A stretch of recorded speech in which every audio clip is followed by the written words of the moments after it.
As tropas ucranianas derrotaram o inimigo na direção de Kharkiv, destruindo seus veículos militares e empurrando-os em uma das áreas. O Ministério da Defesa da Ucrânia divulgou um vídeo que mostrou que os ocupantes realmente não têm chances nessa região. No comentário ao vídeo que você pode ver na tela, o Departamento Militar da Ucrânia informou que os combatentes da 92ª Brigada de Assalto das Forças Armadas da Ucrânia destruíram 3 veículos de combate de infantaria BMP-3 e um MTLB. De acordo com a geolocalização, essa batalha ocorreu perto da localidade de Krasny, no meio da semana passada. Como mostram as imagens, todos os 4 veículos blindados estavam se movendo em uma coluna organizada pela estrada local, e todos eles ficaram parados após os ataques dos drones Kamikaze FPV. Agora, do quarteto, restaram apenas cinzas. Os incêndios e colunas de fumaça saindo de cada veículo atingido atestam mais um fracasso do inimigo. Na mesma direção, os ucranianos destruíram muitos outros equipamentos nos últimos dias. Aqui está uma imagem de Tovozhanka de 5 de julho. A tripulação russa estacionou seu tanque em um abrigo, sem perceber que estavam sendo observados, e então as forças armadas da Ucrânia atingiram o tanque com um golpe destrutivo, como evidenciado pelo incêndio e pela fumaça preta saindo do veículo blindado. No dia seguinte, na mesma localização em Tovozhanka, um MTLB russo foi destruído. O próximo vídeo de Kharkiv mostra a eliminação de um tanque russo T-80BV. O último vídeo dessa direção mostra a destruição de um MTLB russo em Volchansk. Nessa cidade, as forças armadas da Ucrânia não só defendem com sucesso, mas também, como mostrado no mapa online de Andrew Perpétuo, fizeram um avanço significativo. A boa notícia é que os ucranianos estão avançando não apenas nessa cidade-chave da região de Kharkiv, mas também em outra área, perto de Liptsi, mais precisamente na vila de Glubokoe. As batalhas ferozes que ocorrem lá desde meados de maio levaram a um resultado inesperado para os invasores. Agora, os ucranianos estão avançando, ou melhor, contra-atacando e repelindo o inimigo. Segundo o Deep State, realmente na vila de Glubokoe, os ucranianos avançaram no noroeste desse assentamento. Em outras palavras, as forças de defesa da Ucrânia estão lentamente, mas seguramente, expulsando o inimigo de Kharkiv, ao mesmo tempo infligindo-lhe pesadas perdas. Segundo o analista Nels, que se baseia em dados de vídeo, até 4 de julho, desde 10 de maio, as perdas da Rússia em termos de equipamentos em Kharkiv já somavam quase 100 unidades contra menos de 50 das Forças Armadas da Ucrânia. Esses sucessos foram possíveis após uma série de ataques de longo alcance que as Forças Armadas da Ucrânia realizaram nas últimas semanas em Belgorod, usando sistemas ocidentais. Ao contrário dos ucranianos, os russos não podem se gabar de ataques precisos na retaguarda. O soldado Viktor Petrovich da 717 na Brigada Aeromóvel, separada das forças de assalto aerotransportadas da Ucrânia, disse em entrevista a jornalistas que nas tentativas de atacar profundamente a Ucrânia em Kharkiv, a aviação russa muitas vezes erra. Segundo ele, o desvio das bombas aéreas guiadas do agressor chega a meio quilômetro. Entre os casos mencionados por ele, está o ataque de uma bomba russa em um dos monumentos locais aos soldados soviéticos. Ele não poderia ser um alvo, a menos que, explicou o soldado sarcasticamente, os russos estejam cumprindo o plano de descomunização da Ucrânia, anunciado pelo açougueiro de Bucha, Vladimir Putin, no início da guerra. Por outro lado, mesmo quando os entrevistados acham que acertaram o alvo, muitas vezes enfrentam uma amarga decepção. Ontem, contamos em detalhes como, nas últimas 2 semanas, em 3 de julho em Kryvyi Rih e 6 de julho em Odessa, o inimigo desperdiçou vários mísseis valiosos Iskander em alvos falsos de caças do sistema de defesa Patriot. Mais tarde, o especialista militar do jornal ucraniano Defense Express, Ivan Kirichevsky, fez uma observação importante sobre o assunto, que consideramos necessário destacar aqui. Segundo ele, o fato de o inimigo não ter conseguido distinguir armas reais de uma imitação de $10.000 demonstra a falta de uma inteligência técnica de rádio apropriada, que deveria ajudar a identificar falsificações por meio de sinais objetivos, não relacionados apenas à observação visual. Se Moscou tivesse as ferramentas necessárias, ela poderia rastrear a emissão de radares ou outras formas de atividade. Em outras palavras, o especialista apontou para o baixo nível tecnológico característico do exército russo, que está significativamente atrás dos níveis da Ucrânia e da OTAN. A presença de mísseis com grandes ogivas não garante, em primeiro lugar, a precisão desses mísseis, e certamente não garante a identificação correta do alvo. Para essa última tarefa, é necessário um nível de inteligência de alta qualidade, fornecido por meios avançados, e não apenas por um conscrito russo sentado na frente de um monitor.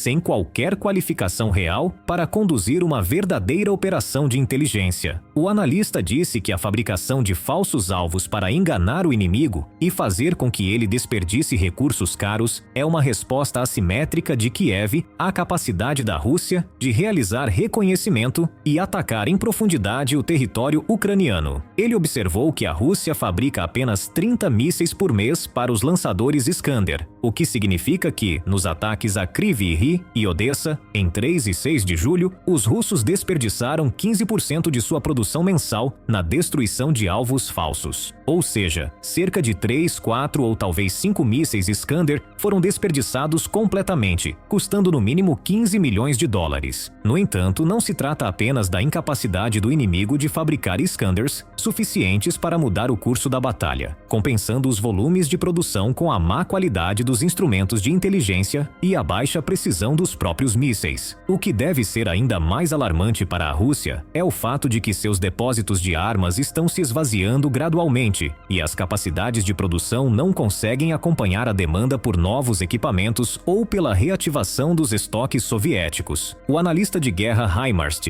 identificou que a taxa de recuperação de antigos tanques soviéticos na Rússia diminuiu drasticamente. Ele afirmou que o agressor retirou de armazenamento cerca de 2.500 tanques soviéticos até o momento, mas nos últimos anos a taxa de recuperação caiu pela metade. Isso, segundo o pesquisador, se deve ao declínio na qualidade dos tanques armazenados. Inicialmente, quando o Kremlin começou a acessar o que parecia ser um estoque inesgotável de equipamentos militares de reserva, a velocidade de reparo para envio à linha de frente era de 115 unidades ou mais. Porém, em 2024, após enormes perdas no campo de batalha, a tendência mudou. Agora, os ocupantes restauram no máximo 60 tanques por mês, o que é insuficiente para compensar as perdas, que, segundo o grupo War Spottings, chegam a pelo menos 93 tanques por mês, com base em dados visuais. Os tanques restantes em armazenamento estão em condições muito piores. Muitos passaram mais de 15 anos ao ar livre e necessitam de grandes reparos. A partir de imagens de satélite, é quase impossível determinar o estado técnico dos tanques russos, mas o especialista está convencido de que muitos estão completamente inutilizáveis. A única solução seria uma reforma completa, que é cara e demorada. Ele afirma: com dinheiro, tempo e peças suficientes, provavelmente é possível reparar qualquer tanque, mas com o tempo, esse processo ficará cada vez mais caro. Além disso, a Rússia está focada na reparação e modernização de apenas alguns tipos de tanques, como o T-80, T-72B e T-62, ignorando outros modelos, provavelmente por entender a futilidade dessa tarefa. Heimarst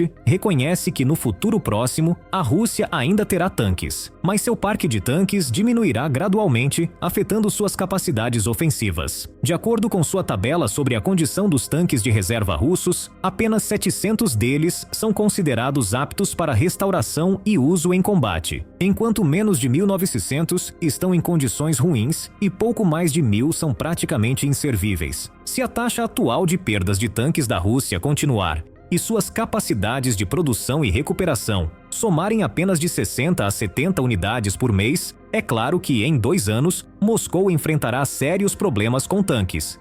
E em mais 2 anos, mal conseguirá se manter. No final desta década, pode não ter mais tanques nem outras blindagens para continuar a guerra. Considerando que a guerra já dura quase 2 anos e meio e pode continuar por mais 5, fica claro que, com o apoio ocidental, a Ucrânia exaurirá a Rússia no campo de batalha e a forçará a recuar. Isso pode não ser rápido, mas será definitivo. Quem poderia imaginar que a sucata de tanques, construída pela União Soviética para a guerra contra a OTAN, arruinaria sua economia, com a Rússia desperdiçando esses tanques nas aldeias desconhecidas de Donbass sob os ataques dos corajosos ucranianos com javelins, drones kamikaze e artilharia de precisão ocidental.